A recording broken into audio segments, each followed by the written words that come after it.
Assalamu alaikum. 6 p.m. This is Radio Pakistan. The news read by Sumera Kamal. First, the headlines. PTI Parliamentary Party has unanimously nominated Imran Khan as party's candidate for the office of Prime Minister.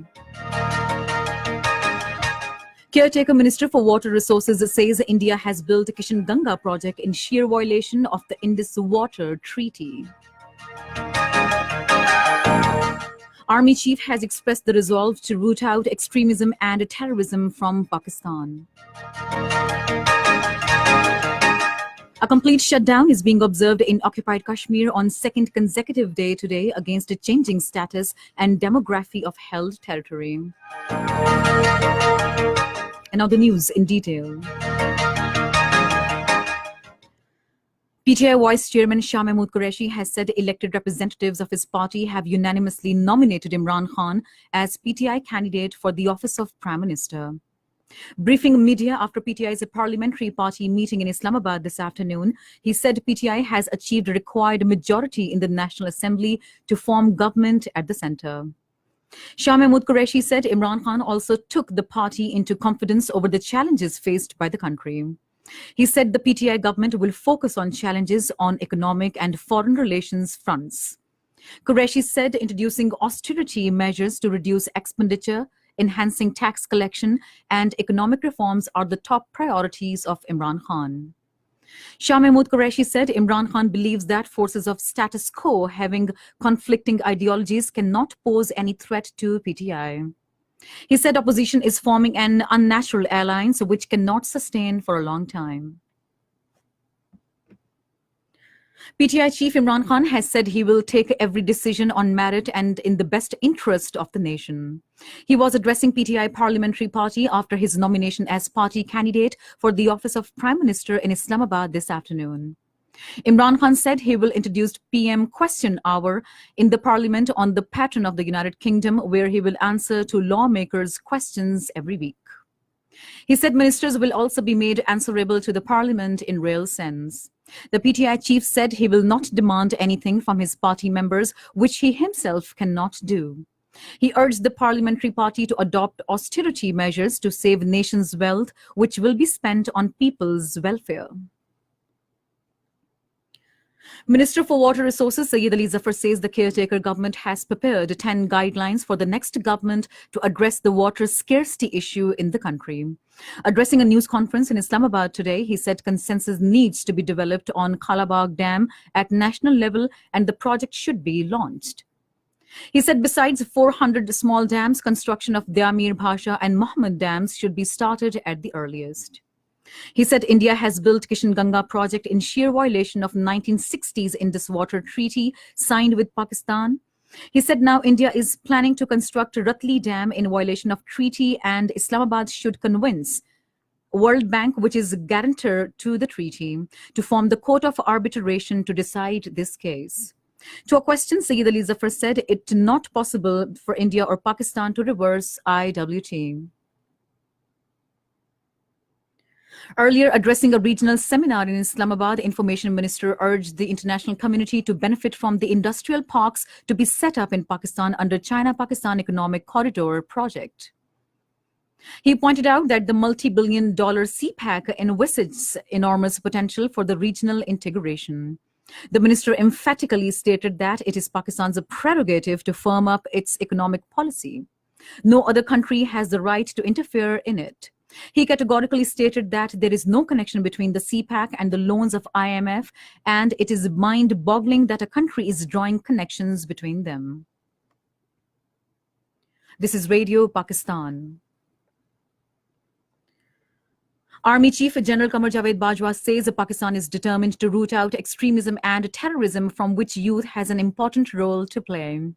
Addressing concluding ceremony of annual internship program 2018 at Inter-Services Public Relations Rawalpindi today, he said nature and character of war has changed as youth now are prime target of our enemies in the hybrid war. He advised the youth to stay determined and defeat all such threats to take Pakistan forward. Acknowledging the efforts of youth on historic merger of erstwhile Fatah into Khyber Pakhtunkhwa, the army chief said this mainstreaming shall facilitate to bring enduring peace, stability, and socio-economic development in the long neglected and terrorism-hit area. Caretaker Prime Minister's retired Justice Nasirul Mulk phoned Gilgit-Baltistan Chief Minister Hafizur Rahman and sought details about the incident of torching of girls' schools in Chilas, Gilgit-Baltistan. The Chief Minister briefed the Prime Minister about progress in investigation into the incident. The Prime Minister directed the Chief Minister to ensure that the elements involved in the incident are brought to book. He said depriving girls of education is not acceptable at all. Commissioner Damir Division Syed Abdul Wahid Shah has said that all culprits involved in burning schools would be arrested soon. In an interview with our Gilgit correspondent Sher Mohammed today, he said about 40 suspects have been arrested and investigation is in the progress. He said that he has inaugurated an affected school situated at Rone in Chilas, while other schools would be reconstructed before September this year. He said Rama Polo Festival has been postponed due to Damir incident and it will be organized after 20th of this month.